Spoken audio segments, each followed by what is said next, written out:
All right, welcome back, everybody. Our next presenter is Leron Gray. Leron is a big supporter of the Red Team Village and the hacker community. Leroy, personally, I want to thank you so much for all your support throughout the years. And well, enough about talking in here. I will let you introduce yourself, and the floor is yours. Take it away. Thank you. Appreciate that. It's a nice intro. Very warm and welcoming. So this is a live talk, if you can't tell. So I will be monitoring like the Discord this entire time because I have it up on the screen, and we can chat while I present these slides to you. If you happen to have seen this talk, I did it I think recently. It's pretty much the same content, but now we get to enjoy each other's company, and we get to do all the demos and all the cool stuff. All right, so this talk is called Y'all Trying to Enumerate Azure AD in ARM or Not. This is part of my Y'all Trying series. I think previously, the last Red Team Village, I did Y'all Trying to bypass Python 3.8 audit hooks or not. And so I'm just keep this trend going. Ooh. Yeah. So who am I? So my name is Leron. I work on the Azure Red Team at Microsoft. I also go by Daddy Cocoman. So if you see that in the Discord, in the Slack channels, anywhere, you can come say hi to me. daddycocoman.dev is my website, and you can also check out my GitHub. I'm also a nerdcore rapper by the name of Oh My. That's an Ohm with an I. You can check out my music too. The musicians always got to promote their Bandcamp and SoundCloud, so obviously I have to do it now during this talk. I was in the Navy for 10 years, and I love Python and Pythonic things. So the agenda for today is we're going to talk about Azure Active Directory. We'll talk about Azure Resource Manager, and then tools for how you interact with both of those services, and as well as a demonstration of Stormspotter. If you happen to have some knowledge of AAD and Azure, I guess, as a whole already, some of these things are really basic to you. I'm going to be covering the really basic concepts of AAD objects and ARM resources and stuff like that. So if you happen to already have some Azure knowledge, this might be a refresher. You might learn something new. Either way, let's get learning. So Azure Active Directory. There's a bunch of different object types in AAD, right? Azure Active Directory is a access management and identity service that's used to manage your access to resources, as well as your identities in the Azure cloud. So it's basically like Active Directory, but it's in Azure, and it's called Azure Active Directory. Wow. So the AAD objects that you'll find are users, which are the standard members, and you log in as a user as your identity. You have groups, which are a group of objects that includes users, groups, service principals, and any other objects that you would find in AAD. You have applications, which are used to create a template of a service principal, and we'll talk more about that a little later. Then you have service principals, which are a local representation of a global application in a single tenant. This is very important, and we'll talk about this later. But understand the difference between applications and service principals are that you can have an application anywhere, and you have a service principal within a tenant. And then you have devices, and you can have managed devices that can be added to Azure Active Directory. And then you have roles. And roles are the permissions that are defined for those Active Directory objects. So some examples you might find are directory members, global administrators, user account administrators. A lot of these roles have administrator at the end because they show that there's some level of privilege associated with having them. So for AAD users, we have the standard users. They can be internal or external, right? An internal syntax for a user will look like alias at tenant.onmicrosoft.com generally.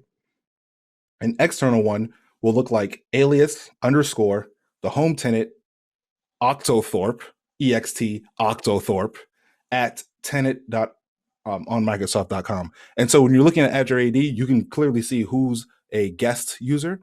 And by guest, it means they're external to your tenant. And you can see who your normal tenant managed users are.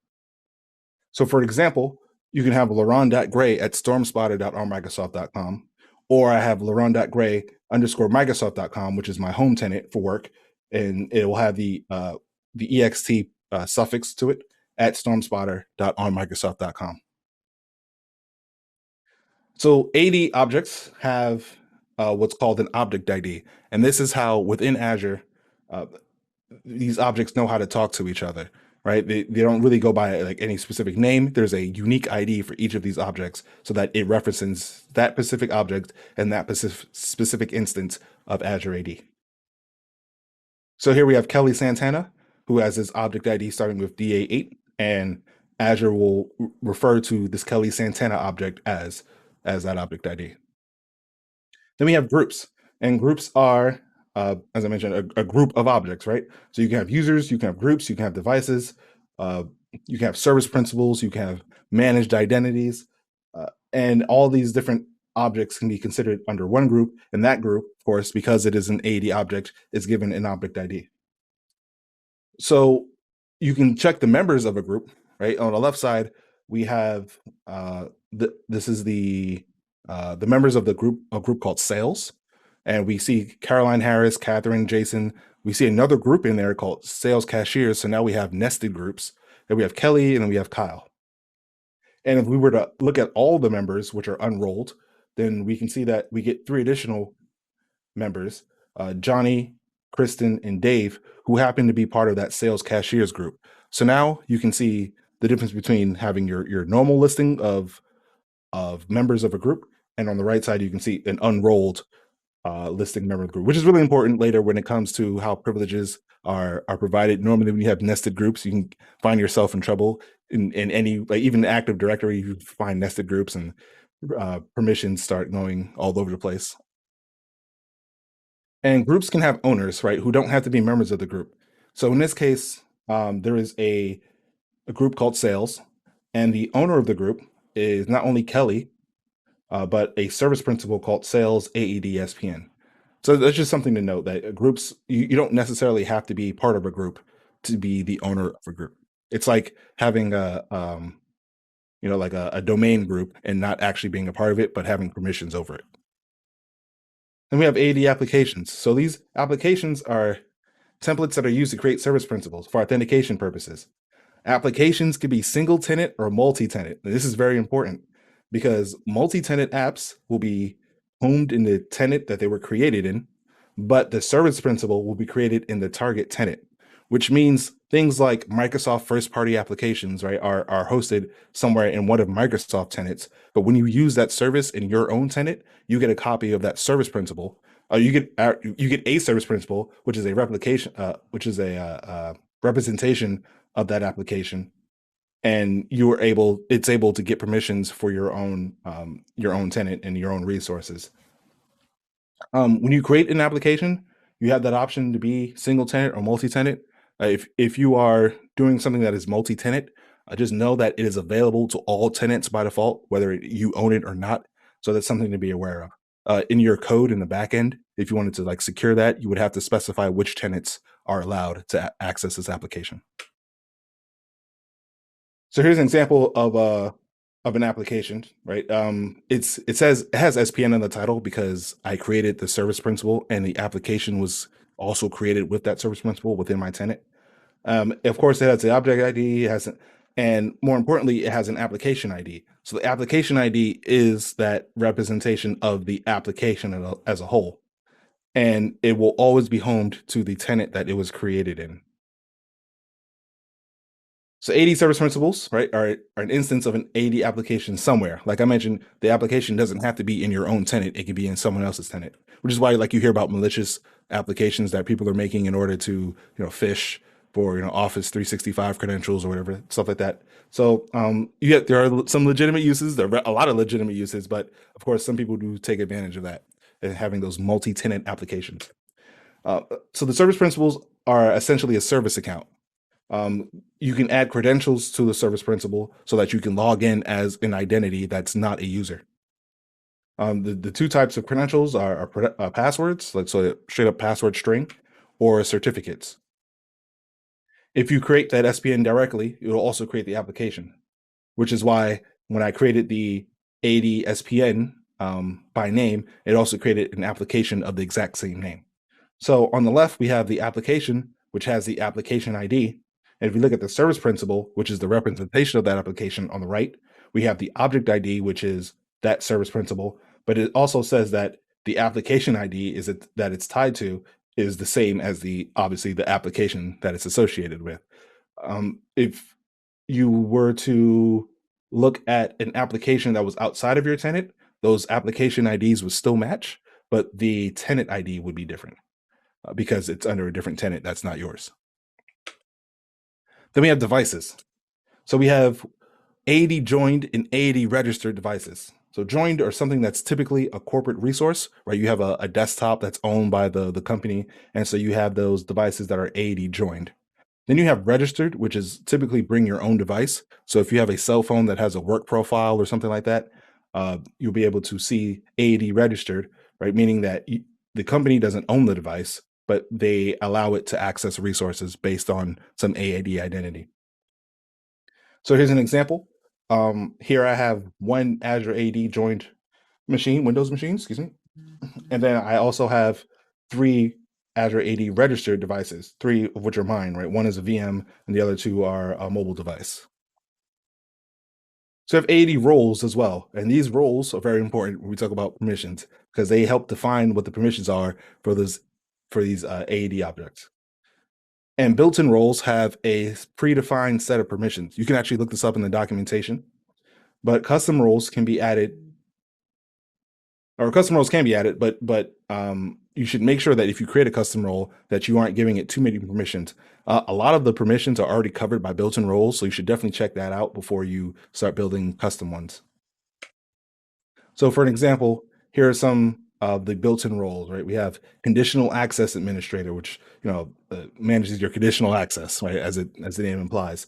The most important one, which is highlighted here, is the global administrator, which is basically like your domain admin level for Azure, right? That has all the power to do almost everything, right? There's still one step above that for escalation, but global administrators have that ability to escalate to that privilege almost pretty freely. And there are all these other roles that have administrator in them, again, because they show some level of privilege. Right, so here's what role permissions look like. Here's a role called help desk administrator, right? And this user can change passwords and validate refresh tokens and basically manage the type of stuff that you would expect from a help desk, right? You call the help desk up, you want to get your password reset, something like that, and it's pretty great. These permissions have a namespace, right? They have an object in the namespace, and they have a property and an action. So here's a very user-friendly version of the description and the role. But if we look at what was actually happening underneath, you have these namespaces like Microsoft Directory, and then these objects like users. And it says that the help desk administrator has the ability to validate all refresh tokens for users, or they have the ability to update passwords for users, or read BitLocker recovery keys if you keep those in AAD. So you can look through the permissions that are under each role and get a better understanding of what it actually allows you to do. And it's very important that you don't provide permissions that are too permissive. You always want to keep that idea of least privilege in mind when you're associating these roles with AAD objects. So let's talk about Azure Resource Manager. So Azure Resource Manager is the deployment and management service for Azure resources. Right? It used to be called ASM. There's a book out written by Matthew Burrow, who works at Microsoft, called Pen Testing Azure Applications, or something along the veins of that. And you might hear something like Azure Service Manager. Now it's called Classic. That's what we refer it to. So when we talk about like classic resources, we're referring to the older style of Azure Service Manager. But now we have Azure Resource Manager. And the way it works is that no matter how you connect, how you want to talk to Azure, whether it's through the portal, which is portal.azure.com in most cases, whether it's through PowerShell, the CLI, or through some of the direct REST clients where you're making direct API calls, it all refers to this set of APIs at the Azure Resource Manager level. And these resource managers will talk to what's called a resource provider and perform some action on that resource. So for example, there's a resource provider for data store, there's a resource provider for web app, virtual machines, and service management, and all these other services. And the Azure Resource Manager will talk to those providers in order to help manage your resource. So there's some terminology you need to know. A tenant is a representation of an organization. And that doesn't necessarily mean that you have one tenant per company, right? A company can have multiple tenants, but it represents some, usually high-level organization or some sort of environment, or whether it's like a production environment or a testing environment inside of a organization. It's really up to the company how they want to organize their own tenants, but that's usually how it's done. And then you have subscriptions. And subscriptions are a logical collection of resource groups, and they're usually separated for billing purposes. So if you have a company where you have a sales department or an IT department, you might put them under separate subscriptions in order to make sure that, certain departments get certain funding, and then, making sure that they're not, spending too much money or whatever. And then you have resource groups, which is a logical collection of resources. It's pretty self-explanatory, I think. And then resources themselves are any manageable item in Azure. So that includes virtual machines, storage, key vaults, but also it includes subscriptions and resource groups, because those are also considered manageable items in Azure. So is a tenant for the most part, but subscriptions and resource groups are also considered to be a resource in the pure terminology of it. And then we talked about resource providers a bit, and that is a service that provides for a type of resource. So if you create a storage account, then you've allowed the Microsoft.storage resource provider into your tenant. And then we have role-based access control, which is the permissions that a user can take on any specific resource. And that resource is defined in what's called the scope. But these are not the same as the Azure Active Directory roles that we talked about earlier. So here's an example of some resource providers. And every resource, right, has one, right? It needs something that says, please go give me this resource and, allocate this space for me. So you have things like, Microsoft.batch if you're using the batch service, or compute if you're using like, virtual machines or functions and stuff like that. The ones I have highlighted here are the ones we call the classic resources, right? That came from Azure Service Manager in the past. So, for example, we have Microsoft.compute for current VMs, but if you have some of those older VMs, then you have the Microsoft.classic compute, or you might have a Microsoft.classic storage if you have the old ASM storage accounts. Just something to note, not particularly important for the rest of the talk, though. Then we have what's called the control plane versus the data plane. So operations in ARM are divided into two categories, and that's the control or management plane and then the data plane. So the control plane is for managing the resource within ARM, and those requests are sent to the resource provider. The data plane is for managing the operations of the resource within the resource provider. That should be resource provider at the end. So for example, on the control plane, you can create or delete a virtual machine. When on the data plane, you can RDP to that machine, right? On the control plane, you can create and delete a storage account, but then you can read, write data to the storage account on the data plane. So you can kind of see where that's going, right? The control plane is management of the resource, and the data plane is management of the data within that resource. This is a very important concept for role-based access control, very important. So role-based access control is the authorization system that's built on top of ARM that allows you to provide identities access to Azure resources. It's based on three parts. You have the security principal, which is an AAD object. So it can be a user, it can be a group, a service principal, a managed identity. And I forgot to add the slide again, of course, but a managed identity, we need to talk about this, but a managed identity is an identity that you can give a resource so that it can interact with your other resources. And that identity is managed by Azure Active Directory. So for example, if I give a virtual machine an identity, right, I can say this virtual machine is allowed to talk to this storage account or this key vault, and that identity is managed in AAD. It's very similar to how you hear about like the AWS metadata instance, right? You connect to that IP and you grab the access token. It's exactly the same concept. And so you have those security principles, and then you have the role definition, which is the collection of permissions that you're applying to this security principle. And then you have the scope, which is the set of resources that you're applying it to. So some general roles that you might find are contributor, owner, and reader. You'll probably see these three the most because they're very generic. And a lot of people, when they first look at Azure, are looking at these because they're very basic and they're easier to manage. But what you want is something that's more specific, right? You want the specific RBAC roles because they allow you more control over what you can do with not just the management plane, but also the data plane. So for example, if you look at storage, right? If I want someone to be able to read, write, and access on that have those permissions on Azure file shares, that I can give them directly the storage file data SMB share contributor. So that would give them the ability to just have access to that share without giving them access to everything else that comes with the storage account, whether it's on the management plane or the data plane. And those, once you start getting into those specific RBAC roles, you should make sure that you are applying them correctly. As I mentioned, role definitions can affect both the management and the data planes. The way that they're defined is by what's called actions and not actions. So actions are something that you can do on that plane, and not actions are something that you can't do.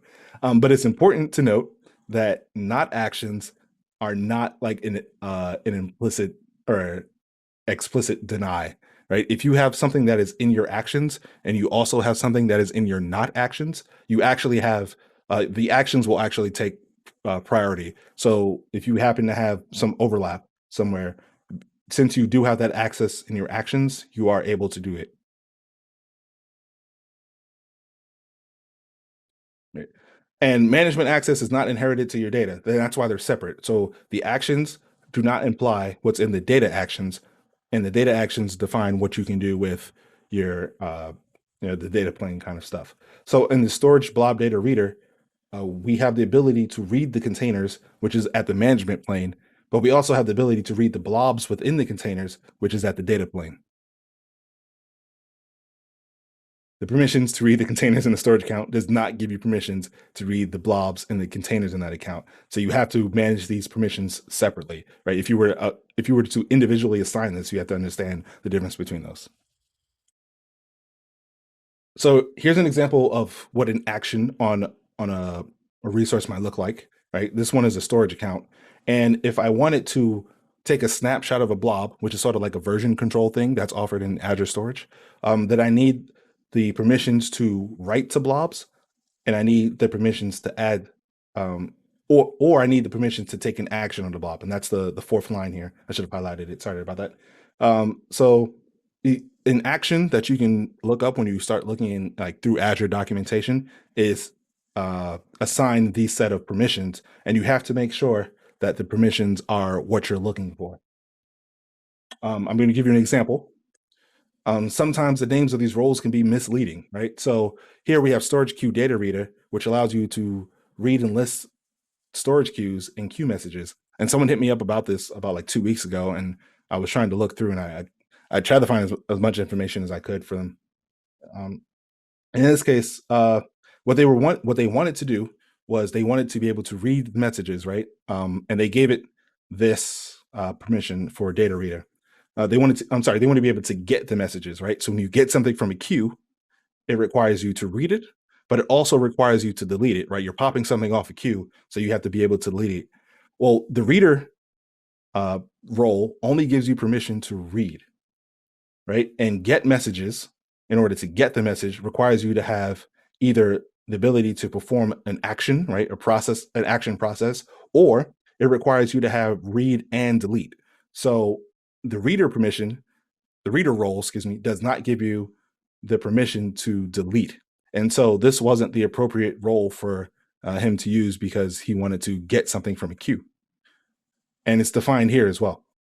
What he was actually looking for was the storage queue data message processor, which allows you to either read or take some action, or he could have created a custom role to define those two actions themselves. But it's just important to know that sometimes the name of the role doesn't always do what you think it does. So it's important that you look at the actual permissions that are associated with those roles. So here's an example of applying some RBAC to a group, right? We have these AAD objects that are part of this marketing group. And the marketing group is assigned contributor access to a scope, which points to the pharma sales resource group. And the marketing group has full access to all the resources within the pharma sales resource group based on the contributor access. But contributor does not allow you to assign RBAC roles to others. So if you wanted to be able to do that, then you need the owner level, which is one step higher. So interacting with ARM and AAD and ARM. There's a lot of tools out there. The most common one that you'll see, right, ever is going to the portal. So portal.azure.com if you're in Azure Public, or here are some of the other links that are associated with their specific Azure instances. Then you have the CLI. The CLI is written in Python, and you would log in with the AZ login command. When you do that, you have access tokens that are stored in your home folder /.azure/access tokens.json.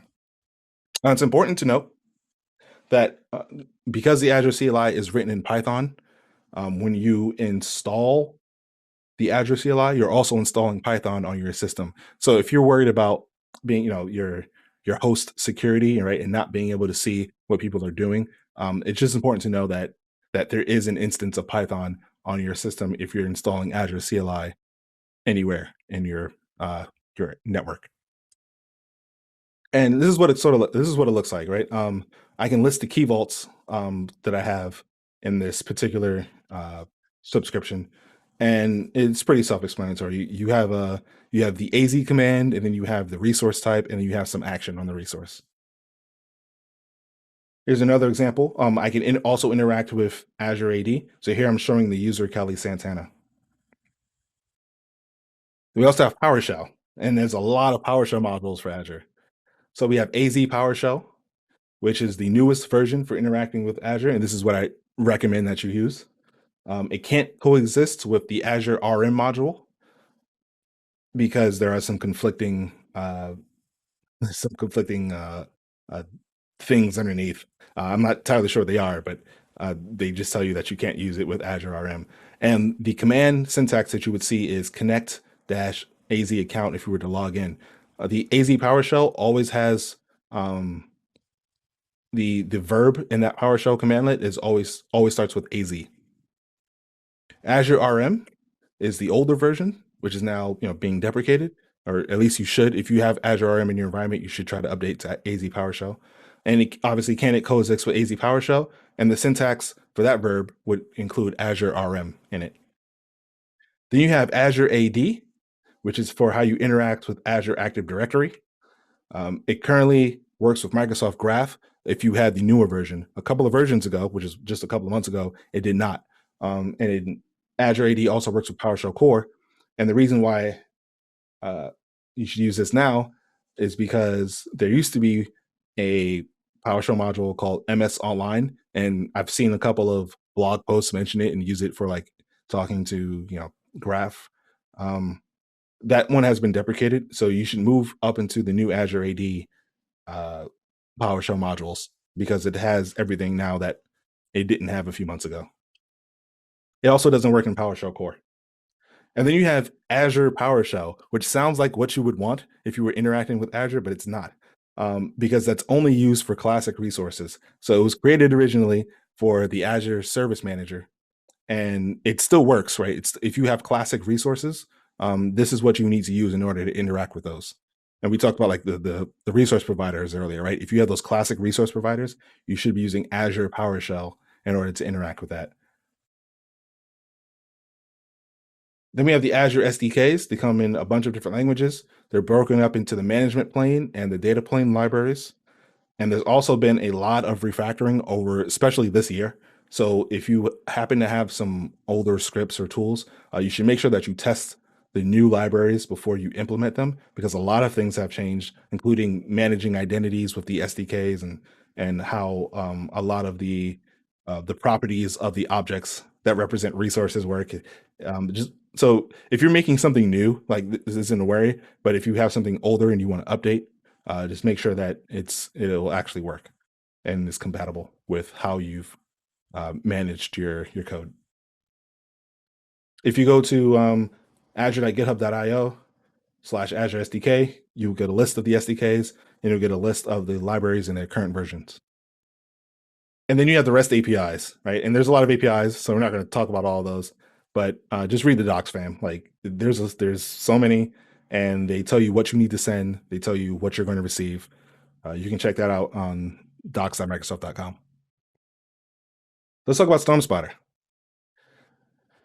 So Stormspotter is what people have been calling, and the day that I posted this and it went out on Twitter or whatever, people were calling it's Bloodhound, but for Azure.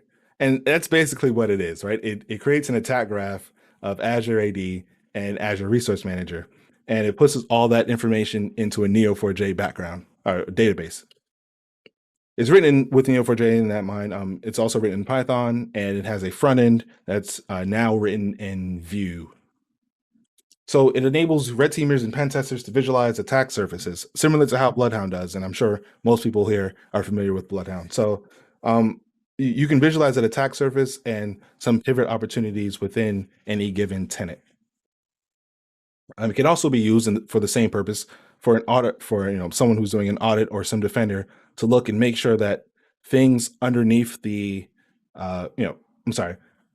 permissions granted to to identities aren't too broad, right? Make sure that you're following that least privilege implementation, all stuff. So make sure that defenders can also use Stormspotter to do the same thing that an attacker would and have that same viewpoint. It's not an official Microsoft product. It's not an official Azure product. I saw a lot of people calling it Azure Stormspotter, but apparently there's like a whole legal thing about like using Azure in names and stuff like that. So it's just Stormspotter. It's still in beta, and we are currently working on trying to improve it a lot for an official 1.0 release. But you can check it out now at GitHub. So why does it exist? Well, it's because you need to understand the configuration of your environment in order to understand the security of your environment. Relationships are easier to understand when they're visualized and not like in a Excel sheet or something like that. It's a lot easier to see something in a picture than it is to read something in text.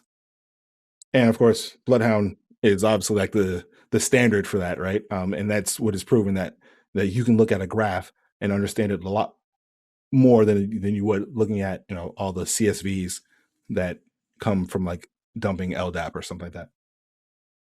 So would you rather look at this output on the left, right? It's it's nice and colorful and all great, but here's a better representation on the right. So it would actually take 3 different commands to show what's in this picture on the right. The one on the left just simply shows who the owner of the service principal is, and it listed as Kelly Santana. So this query is against the sales AAD SPN, and as it just so happens, Kelly also owns that SPN as well, service principal. There are some requirements for using Stormspotter though. For AAD, you need to have read access to either Azure AD or Microsoft Graph. So Azure AD is what's considered a legacy permission, right? And we're not talking about Azure AD, Azure Active Directory as a service. We're talking about specifically the Azure AD permission in application, if you will, right? It's considered legacy because it uses graph.windows.net as opposed to graph.microsoft.com. Microsoft is trying to move everyone over to MS Graph because Azure AD will be removed at some point. But for the purposes of Stormspotter, we actually try to use the Azure AD permission first because there's more information in there that hasn't been yet replicated to MS Graph. And eventually, once all that information moves over, then they will just use MS Graph primarily. But until then, it tries to use Azure AD and a specific API version in order to do the enumeration for AAD. If we look at Azure Resource Manager, you need to have reader access to at least a subscription. And that's because enumeration of resources occurs at the subscription level. So if you were to log in normally and you see something like you don't have permissions to any subscriptions, if you're using Azure CLI and you have to use the allow no subscriptions flag, then in order to log in and to be able to interact with Azure, then this isn't going to work for you. You need to have at least subscription level access. And currently, only the Azure CLI logins and service principals are supported, but there will be support for more login types over the next couple of months. So I'm going to give you a demo of Stormspotter, right? So we're going to say we found creds for a user named Kelly Santana. Maybe they posted their picture up and on Instagram of like their password or something and said, wow, look at my cool sticky note. Or I don't know, however we got it. We found some creds for Kelly Santana. And we've discovered that Kelly has access to read Azure Active Directory and also has access to some Azure resources. So we're going to look for a path for lateral movement using Stormspotter. And keep in mind, everything that I'm going to show you can be done at the command line level, right? Or through some other tools that exist out there, but graphing is definitely the way to go. So let's where is my VM? There we go. All right. So I've actually already logged in as Kelly. It's up here in my prompt. And I can just show you. And so you can see here that Kelly Santana, we're logged in, and we're in the Stormspotter tenant, which is indicated here. All right. So first thing I need to do is I've already gotten the tool from what's the place? GitHub. Yeah, got the tool from GitHub, and I've already downloaded it and all that stuff. Cool. So the first thing I need to do is I need to run the collector, and the collector gets all the information for you, and it puts it in some SQLite files. So in order to run it, we provide some basic binaries that are that contain all the packages, so you don't have to pip install anything or anything like that. They come in what's called the PYZ file, self-contained packages, Python zip app package. And so in order to run it, we can just do Python sscollector.pyz, and you can go check out the options in this if you wanted to. But I'm just going to run the CLI. And what the CLI does, the CLI option does, is it uses the currently logged in account for Azure CLI in order to do the enumeration. So the first thing it did was authenticate, right, with the CLI credentials. It successfully logged in. So it started to do enumeration for both Azure Resource Manager and for Azure AD.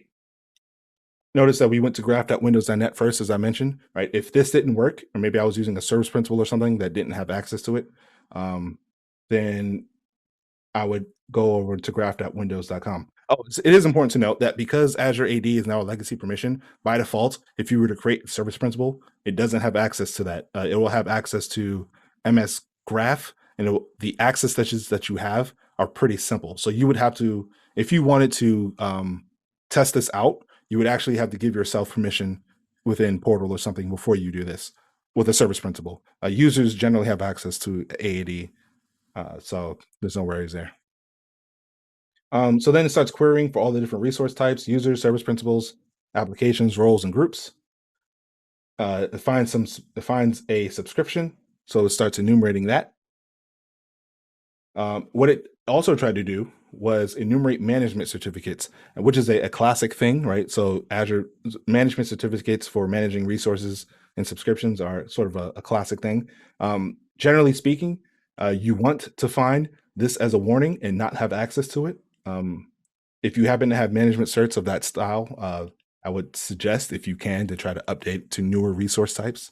But generally, like, this warning is fine, and you should expect to see this. If you don't see this, that's something that you should definitely look into if you are a pen tester or a red teamer, or even a defender, right? If you want to make why does this account have access to these management certs. Additionally, you'll find some, here are some resources that Kelly can see, but doesn't have access to be able to get information about, right? So they just printed out, it's could not access. And what these particular resources are I enabled Azure Security Center. The name has changed. Azure Security Center, I think that's it for this tenant. So she can't see these resources that are, or she can't access the resources that are related to the security center. You actually need a specific permission for that. So that's fine. Kelly knows that they're there, but can't really do anything with them. And then once the query is done, all the output gets put into a zip file. And if we were to look at that zip file,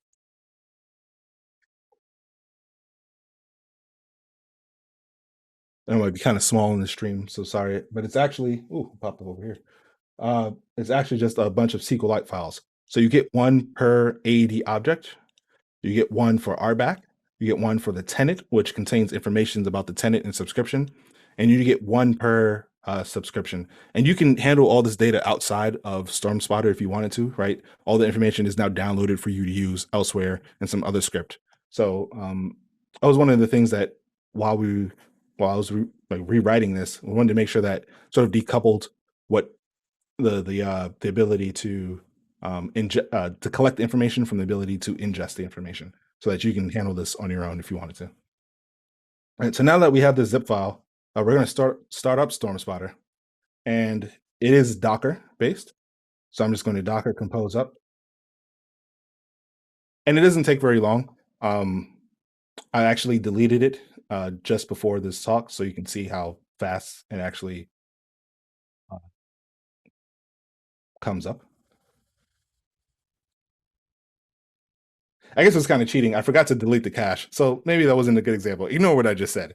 So anyway, so it's starting up. It started the backend, and the backend's sole purpose is just to parse the files, the resulting files from the collector.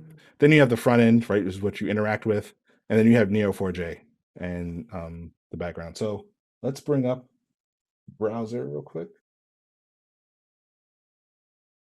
which I thought I already had open, but I did not.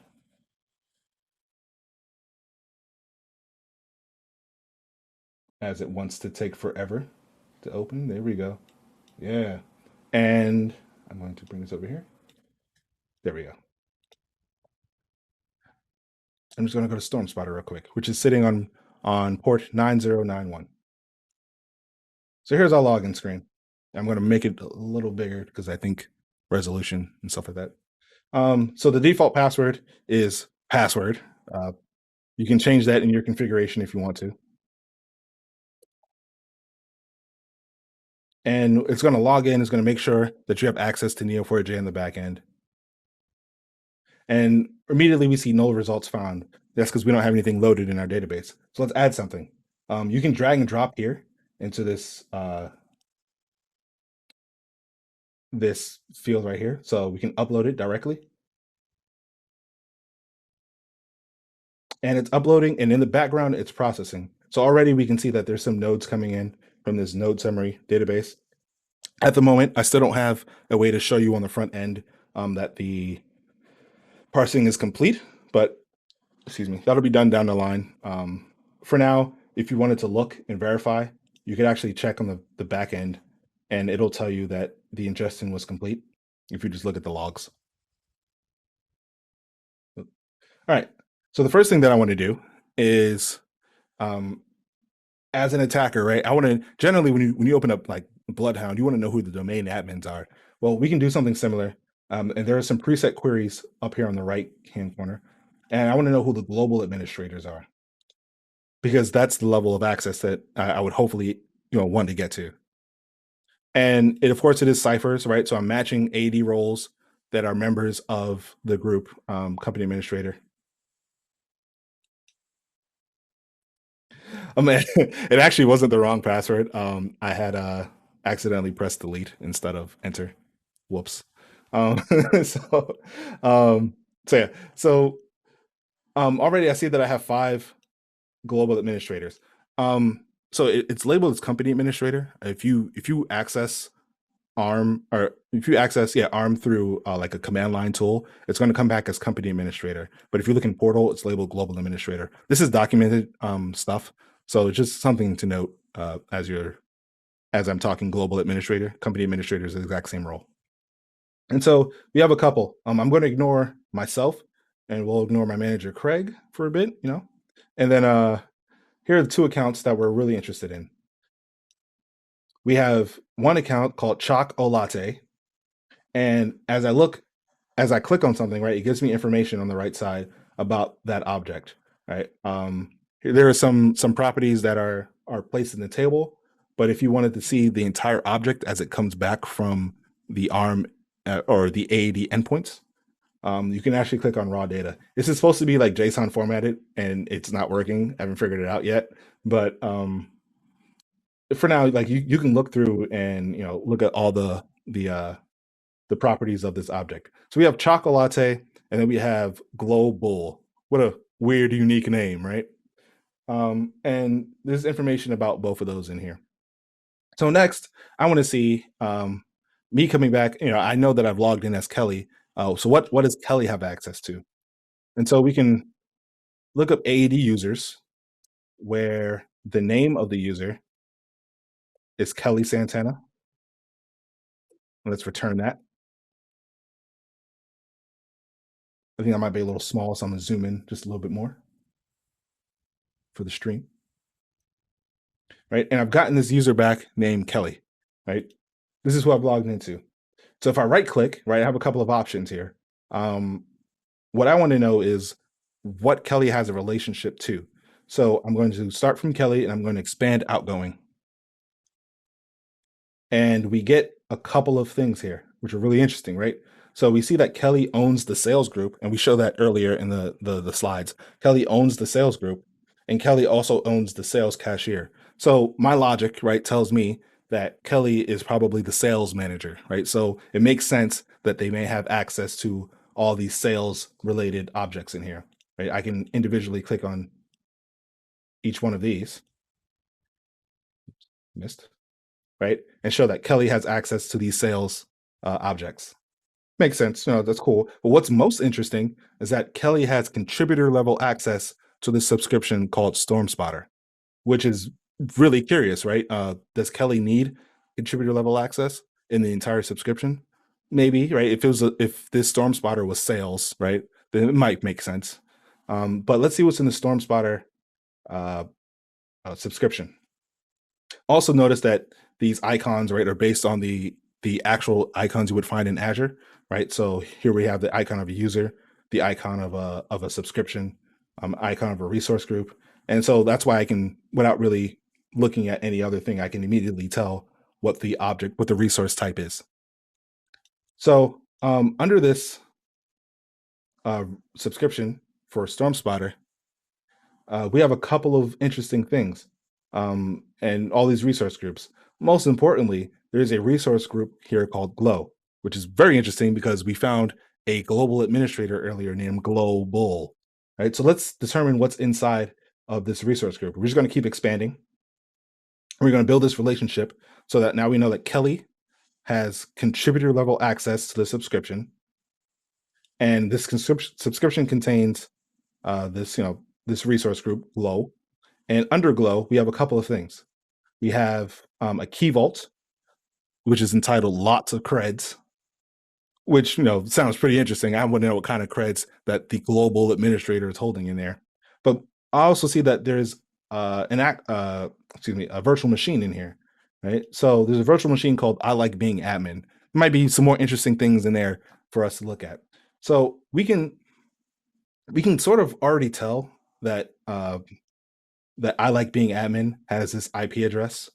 The way that I've decided to organize resources in Stormspotter is that if it is contained within a resource group, it's going to be a direct relation to the resource group object. But if I were to keep expanding this out, right, I've expanded the virtual machine, and it connects to a VNet, and it connects to a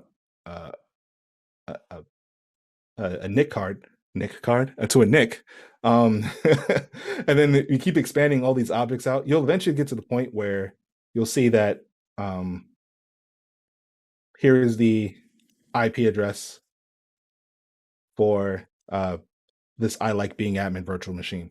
So you'll get to that point eventually, but at first it may not just be clear. So I would suggest that when you are looking at IP addresses, you either expand incoming to see what they're attached to, or you expand outgoing from the virtual machine or the VNet icon.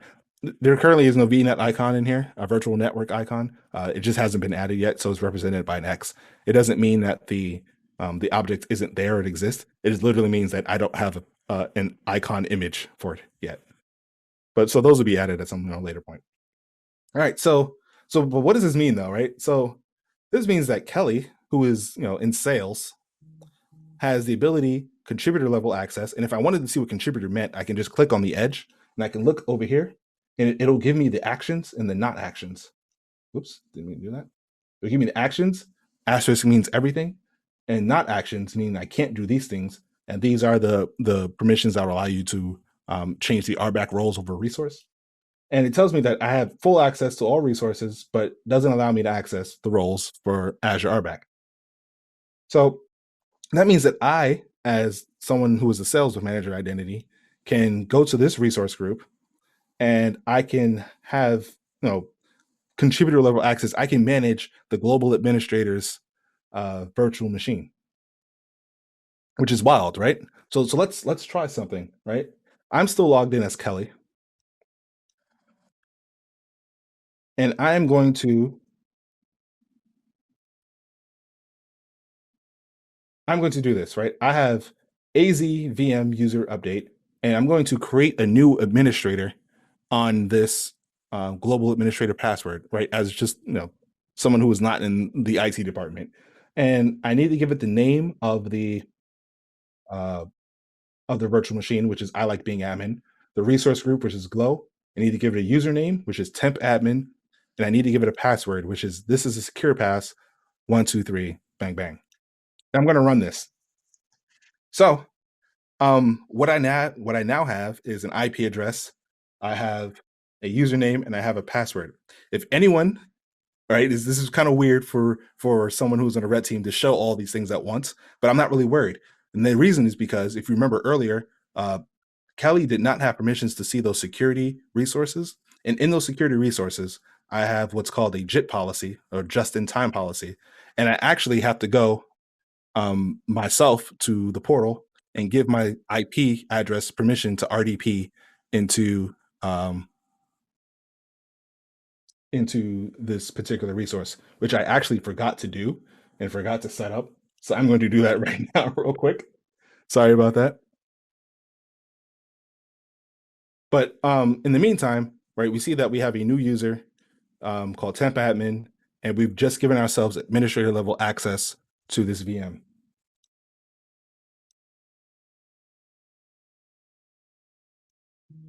Excuse me while I set up this JIT policy. There was another thing. Well, I do this. I guess I'll just keep talking. There was another thing about the key vault, right? So at the management level, right, I have the ability to control things about the key vault, but I don't have access to change owner on the key vaults at the management plane. But on the data plane, things might be a little more interesting, right? So on the data plane, you have the ability to provide access to secrets or keys or certificates, and all that is something that might be of interest to you because key vaults are obviously where you keep secrets. And if you are a developer or something along those lines, you really should keep your secrets in a key vault because that is the best place for you to manage almost everything. Notice I'm still talking as I'm setting up this JIT policy because I forgot the password. Oh man. And then let's do this.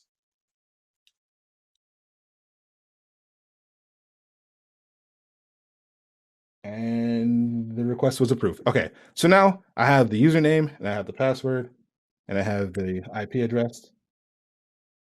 So I'm going to RDP into this machine, not as Glow, but I'm going to do it as temp admin.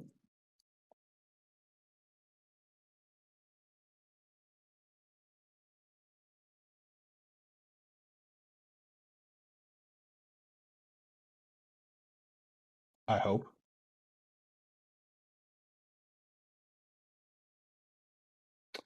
When things go wrong in live demos.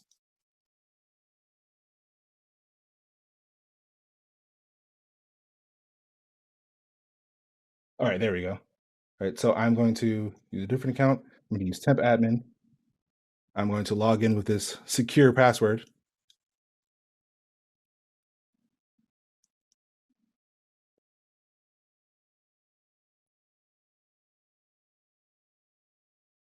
and it showed up on this other screen. So let me bring this over here.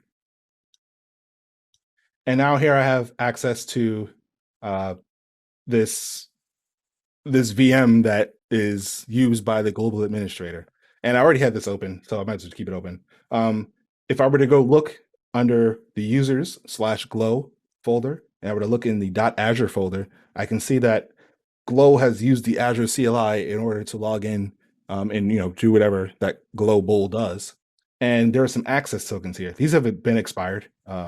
So there's not Azure CLI access tokens only last for an hour, which is another thing. If you're using Stormspotter and you get that error, it'll be fixed. I promise. I thought I fixed it. Apparently I did not. So Azure CLI tokens only last an hour. And I can go and grab these access tokens from Global, and then I can either apply it to my own profile, and I can run Stormspotter again in order to see what additional permissions and resources that I have. But there are none to show. But from this, I've basically taken the identity of the global administrator from here. So Stormspotter is a really good way to demonstrate that, right? I could have done all this via a command line tool, but it's a lot easier to show when you're looking in a graph like this about how you get from one node to the other.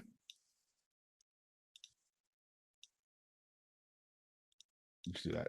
From one node to the other. So definitely check out Stormspotter if you are doing some Azure enumeration, or you just want to go see what your own tenants and subscriptions look like.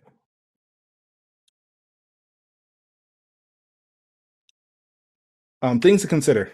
Azure AD and ARM permissions can be pretty complex. So make sure that you understand the permissions that you're giving to these roles. Make sure you read them thoroughly. There's the generic ones like, contributor, owner, and reader are pretty self-explanatory. But when you talk about like specific RBAC roles for ARM, that's definitely something to look into. And when you look at the administrator roles for Azure AD, just make sure that you're not applying it too permissively, right? If you have nested groups, right, that might be a little dangerous. So just something to look out for. You should regularly audit your permissions to look for changes, to make sure that changes to your resources haven't been made that you did not expect. And of course, follow the least privilege rules. So you don't need access to an entire subscription or a resource group to access a resource, right? You can give a user specific permissions over just a resource, and that's all they have access to. They don't need access to the entire resource group or the access to the entire subscription. So like when they try to log in with like AZ CLI, for example, they won't, they'll get that, you don't have access to any subscriptions. That's fine. That's kind of where you want most of your users if they don't need those type of accesses anyway. So that's it for my presentation. You can find me online at MCOHMI, almost everywhere. My email is daddycokeman@gmail.com. And if you happen to add me on LinkedIn, just put GrayHat RTV when you add me so that I know where you're coming from.